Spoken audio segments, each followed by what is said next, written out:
buenas tardes. ¿Cómo vamos? Bien, bien. ¿Todo bien? ¿Todo tranquilo? Bien. Acá. La verdad que fue masivo, eso no lo podemos negar, ¿no? Sí. Las imágenes son realmente contundentes. Yo me imagino que mañana, portada de todos los diarios, va a ser la foto de la masividad de la marcha en paz que hubo hoy, no solamente aquí en Capital Federal, sino en varios lugares del país, ¿no? En Córdoba masivo, Bariloche masivo, qué sé yo, otras ciudades masivo. Eso, punto número uno, nadie puede negar esto que es una realidad, una realidad. A mí me da la sensación que hoy no hay nada que festejar, nada, absolutamente nada. Hoy no se festeja nada, hoy es simplemente un día de reflexión y memoria, porque hoy estamos recordando que hace 49 años comenzaba una dictadura cívico-militar, de eso se trata, ¿no? Pero es bueno que el pueblo tenga memoria completa. Y espero que las nuevas generaciones, escuché muchos testimonios hablar de, bueno, para que las nuevas generaciones sepan, me parece bárbaro que sepan, pero que las nuevas generaciones les enseñemos la historia completa. Podrá gustarme o no gustarme el video que hizo hoy, o que dio a conocer hoy el gobierno, ¿no?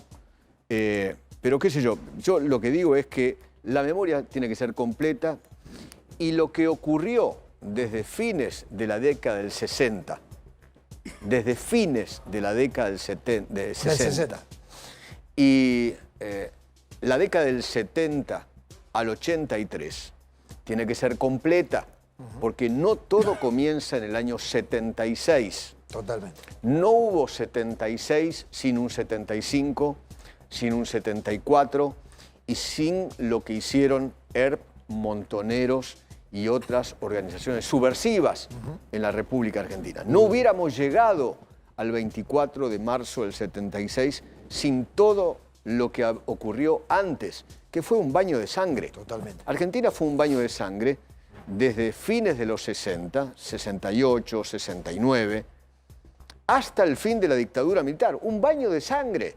Sí. Y los argentinos, la verdad, no queremos vivir más un baño de sangre. Y yo creo que las nuevas generaciones tenemos que enseñarle completa la película. Sí. No sesgada, no mirada solamente con el ojo izquierdo. Esa es la palabra. Historia sesgada se ve con los dos ojos, no solamente con el ojo izquierdo, ¿no?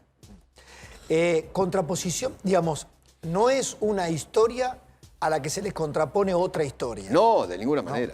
La historia completa implica, y ese es el desafío que tienen quienes hicieron esto y este gobierno que lleva adelante algo que los otros no se atrevieron a hacer, ¿no? Por ejemplo, digo, el gobierno de Mauricio Macri, en este territorio no se metía demasiado, es completar lo que quedó.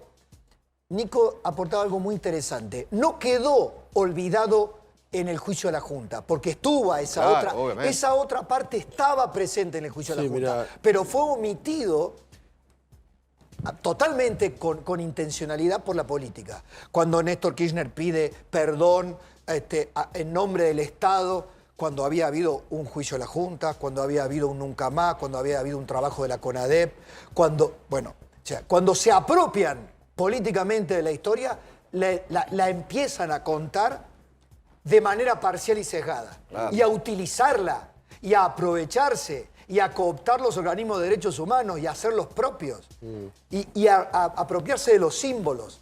En eso terminó... De corromperlos. Claro, y terminaron rompiéndolos absolutamente. Sí. Mira, acá estoy leyendo la sentencia del juicio de la Junta. Dice, el fenómeno terrorista tuvo diversas manifestaciones con distintos signos ideológicos en el ámbito nacional, con anterioridad a la década del 70, claro. Pero es este año el que marca el comienzo de un periodo que se caracterizó por la generalización y la gravedad de la agresión terrorista, evidenciada no solo por la pluralidad de bandas que aparecieron en escena, sino también por el gran número de acciones delictivas que emprendieron, incluso con espectacularidad muchas de ellas. Y enumeran todo. Obviamente, había un promedio de casi 2 bombas por día, durante años. Sí. Durante años. Sí. Y eso tuvo que soportar la sociedad argentina. Sí. Mira, hoy estamos recordando, obviamente, el tema, el atroz crimen, ¿no?, del capitán Humberto Viola, y de su hija a manos de Lerp, ¿no? Eso ocurrió un domingo 1 de diciembre del año 74. Año 74, por eso la historia debe ser contada completa. En el año 74 había un gobierno democrático, constitucional, elegido por el pueblo, y los montoneros querían hacer un golpe de Estado, ellos, civil, para quedarse con el poder. Con el poder. Y eso hay que contárselo a las nuevas generaciones, ¿no? Domingo 1 de diciembre del 74, Perón ya había muerto a mediados de ese año, del 74. Isabelita era la presidente, que era la vicepresidente de Perón y había quedado en el ejercicio de la presidencia. El capitán Humberto Viola tenía 31 años, estaba por salir de paseo con su familia y con sus chiquitos, y en las cercanías de su casa, 3 autos operativos con miembros del ERP terminaron matándolo, a él y a su hija. Y el crimen, ese crimen, puso en funcionamiento al Poder Ejecutivo, y semanas más tarde comienza el operativo Independencia, donde la orden de un gobierno democrático peronista, la mujer de Perón. Era aniquilar la guerrilla. Entre ellos estaba el abuelo de Santiago Cafiero, firmando el aniquilamiento de los subversivos. Estaba Carlos Rucauf, claro, como uno de los firmantes, que era ministro en ese momento.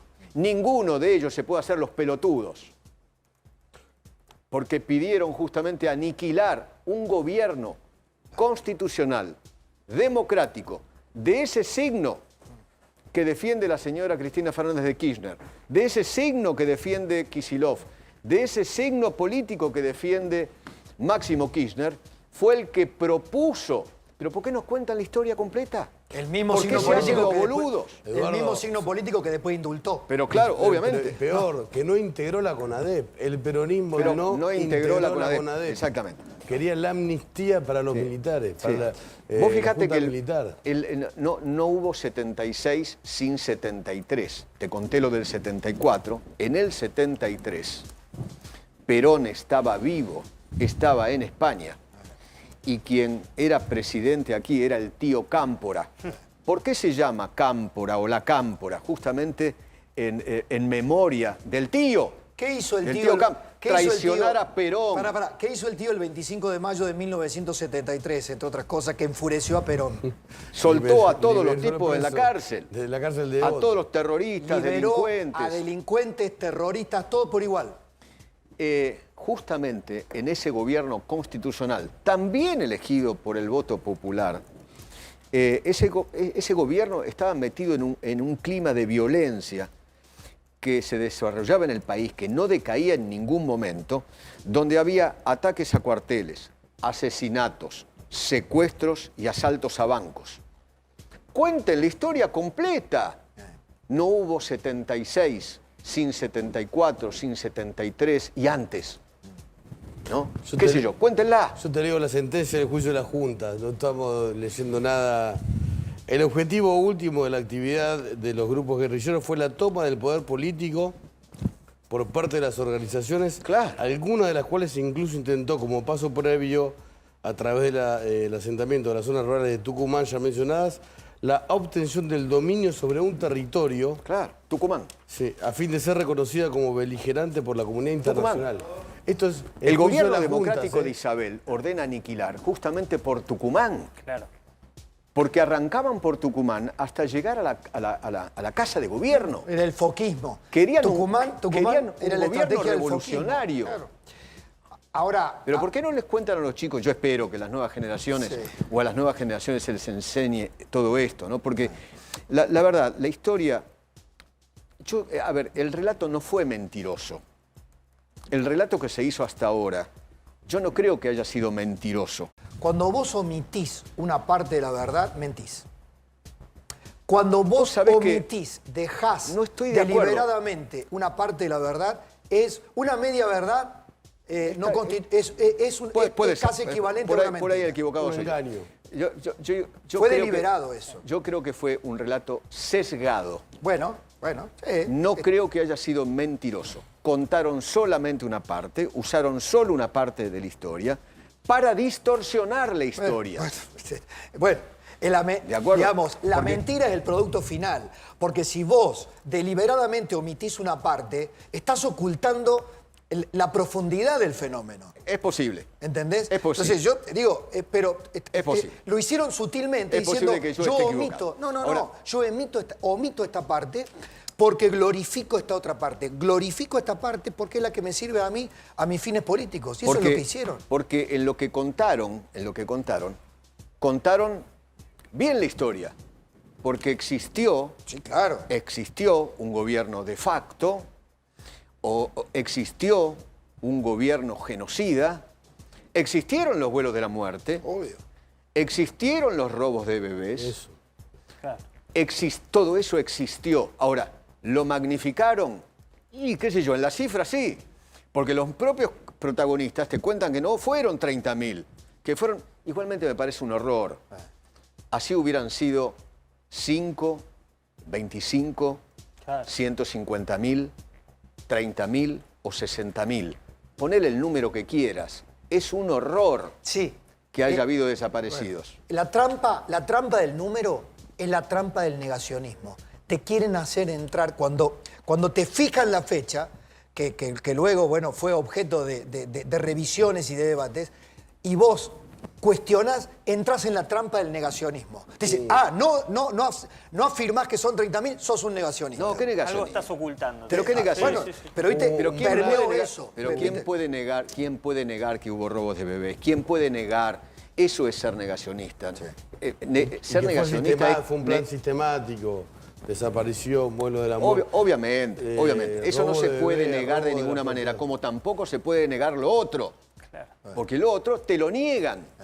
Delitos comunes. Pero además, Eduardo, Delitos Eduardo, comunes, Eduardo, presos. no descubrieron ellos. Cuando decimos, fíjate vos, ellos no mintieron, o sea, ellos se adueñaron de una parte de una historia que ya había sido contada Juzgada. y juzgada. Y juzgada. Exactamente. Totalmente. Y que fue el juicio a las juntas llevado adelante en la República Argentina, más el trabajo de la CONADEP, internacionalmente valorado, elogiado, y fue un ejemplo de juzgamiento de una dictadura militar, de sus principales cabecillas, en muy corto tiempo. Y de Sí. los jefes de las agrupaciones Y terroristas. de jefe de las Fueron- agrupaciones terroristas. Terminaron presos. ¿Sabes qué? Mira, quien define como nadie lo que fueron los kirchneristas en la utilización de los derechos humanos, de los desaparecidos, de todo esto que estamos viendo hoy, del 24 de marzo, etcétera, etcétera, el que lo cuenta como nadie es Estracera. ¿Quién Julio puede César negar Estracera. a Estracera? Sí, señor. ¿Quién lo puede negar? Cristina. En su trabajo justamente en el juicio a las juntas. Nadie lo puede negar. Bueno, Estracera lo decía así antes de morir.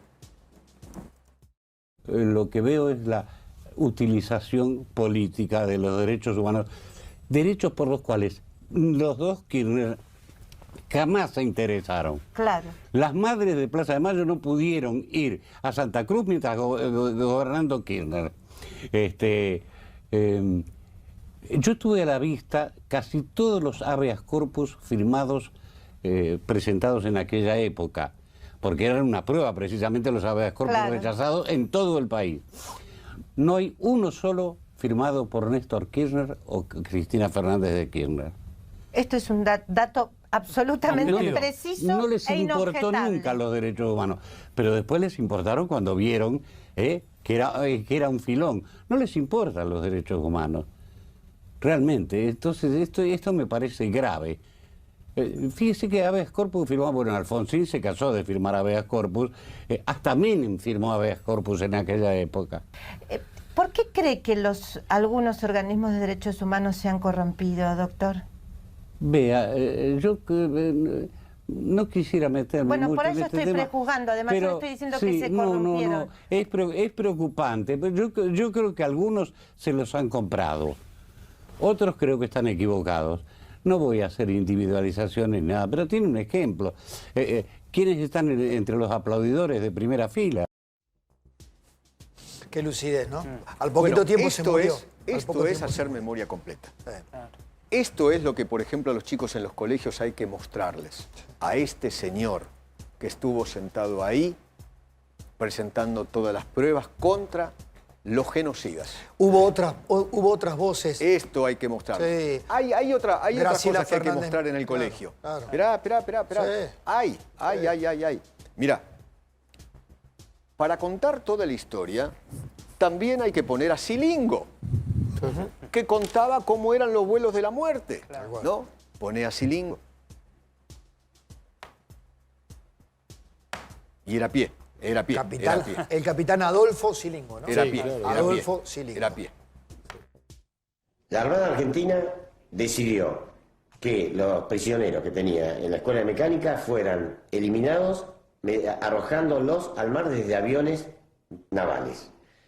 Todos los miércoles se hacía un vuelo y se designaban en forma rotativa distintos oficiales para hacerse cargo de esos vuelos, de forma tal de que la mayor cantidad posible de integrantes de la Armada pasaran por ellos. Los que el día martes, o sea el día anterior, se los designaba para morir, eran llevados al aeropuerto de la ciudad de Buenos Aires, al aeroparque, dormidos o semidormidos mediante una leve dosis de un somnífero y engañados, haciéndoles creer que iban a ser llevados a una prisión del sur. Una vez en vuelo, se les daba una segunda dosis muy poderosa, quedaban totalmente dormidos, se los desvestía y cuando el comandante de la aeronave daba la orden, que ya estaba informando que estábamos en una zona de mar adentro, se los arrojaba al mar uno por uno. La Armada Argentina instrumentó ese sistema de la misma forma que los nazis en su momento crearon las cámaras de gas. La Armada Argentina creó ese método. Y ese método es el que usamos para eliminar alrededor de 4.000 personas, más o menos lo que yo estimo, de la escuela de mecánica. ¿Y usted participó? Y yo participé en 2 vuelos y soy responsable de 13 personas en el primero y 17 en el segundo. Este no es ningún héroe, ¿eh? Un tremendo hijo de puta asesino, ¿no? Totalmente. No, porque yo veo a los kirchneristas decir, no, bueno, pero, che, escuchen a Silingo como si lo tuvieran como un héroe, ¿no? Un tremendo hijo de puta, un asesino, ¿no? ¿De dónde salió tanta crueldad, no? Tremendo. ¿Perdón? ¿De dónde nació tanta crueldad? Este sistema, ¿no? Le ponían De dormirlos, pento tirarlos al naval. mar.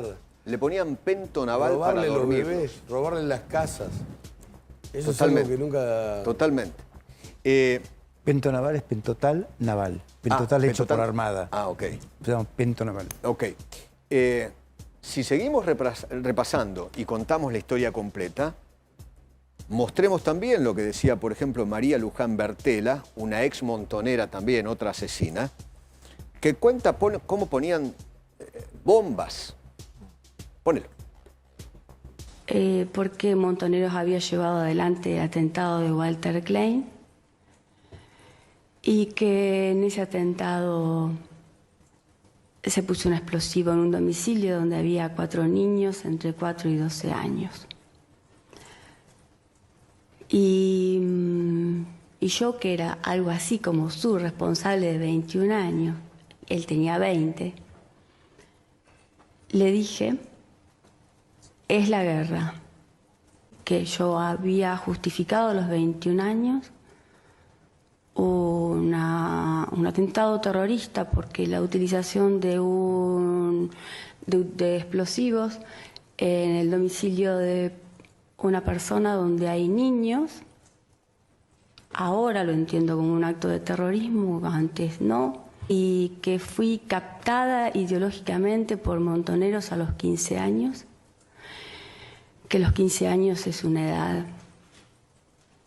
que todavía un adulto tiene que pensar que es una personalidad maleable, donde aprendí a convivir con personas que pertenecen a distintos partidos políticos. Me enriquecí con el trabajo en la legislatura, en el Congreso, aprendí las bondades de la política con mayúscula. Todo eso yo no lo sabía porque nosotros íbamos a tomar el poder por la lucha armada. ¿Te das cuenta que habla de guerra y de tomar el poder? Sí. Por la lucha con armada. la lucha armada. Sí. Entonces cuéntenle a las nuevas generaciones toda la verdad, Sí. pero toda completa. Y ¿sabés qué, Eduardo?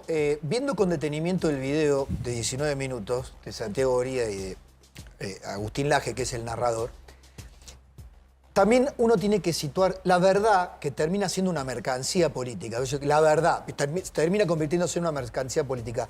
Siempre tiene que estar contextualizada.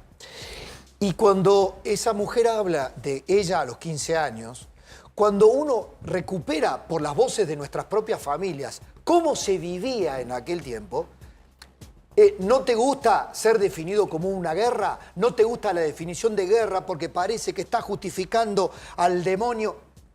Se vivía como una guerra, porque así se presentaba ante la sociedad. Mucha gente lo vivía de esa manera, una guerra civil. Porque en tiempos donde todavía no estaba la dictadura militar, salir, esta mañana Antonio Laje contaba algo por el estilo, pero puede haber testimonio de los que nos están viendo múltiples, se vivía ese tiempo como una guerra, salir a la calle, vivir en determinado lugar y no saber si te ponían una bomba, si le ponían una bomba a un vecino que era juez. Yo en Alta Córdoba tengo memoria de nuestra familia, decir, el almacén de Don Campos se llevaron al hijo de Don Campos, no apareció nunca más.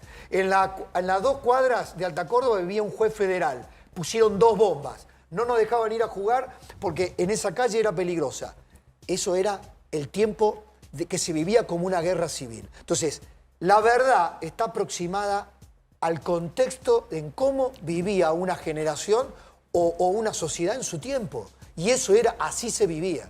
Después vinieron las definiciones. Después dijeron, no era una guerra porque el Estado, el terrorismo de Estado es el peor de todos. Entonces, empezó, bajo esa verdad de que el peor terrorismo es el terrorismo de Estado, empezó a subordinarse y a esconderse todo el resto, a ocultarse el pasado y a ocultar lo que esa sociedad había vivido inmerso en una guerra, ¿no? Cuando ciudadanos comunes que no tenían bandería política, que no estaban en las filas de ninguna agrupación política, no sabían cómo salir de su casa. O los mataban. Exactamente. Bombas en colectivos. ¿Cuántos ponían. muertos hubo Bombas en de colectivo. gente que estaba esperando un colectivo y fue Pero asesinada en algún ataque? ¿Escucharon bien lo que contó esta asesina?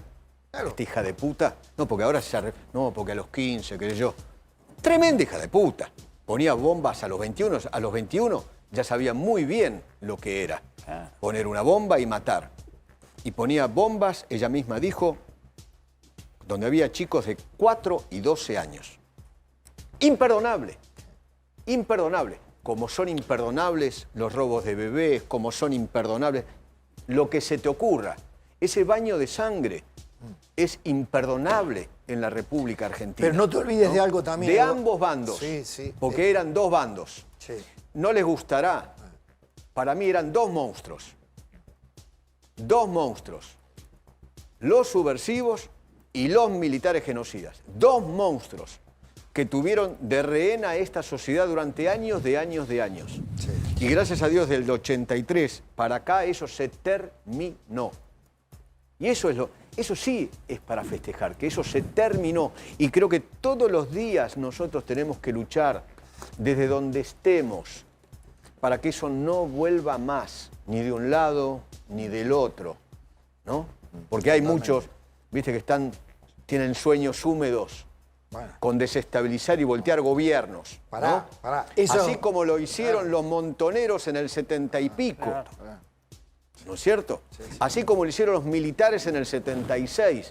Hay muchos que todavía tienen sueños húmedos, ¿no? Pero y además la banalización de la dictadura. Porque otra de las cosas que hizo el kirchnerismo fue utilizar los símbolos de la dictadura para atacar, te tomo lo que estás planteando, Eduardo, para atacar a gobiernos democráticos. Macri basura, vos sos la dictadura. Milei basura, vos sos la dictadura. Esa banalización es utilizar la memoria de algo horroroso como fue la dictadura para socavar, destituir, para voltear a un gobierno democrático. Te lo tomo. Lo mismo que hicieron los Montoneros y el ERP. Es la marcha del león, rugiendo cada vez más fuerte, llevando la libertad, tratando de cambiar la suerte. Es la marcha del león, despertándose en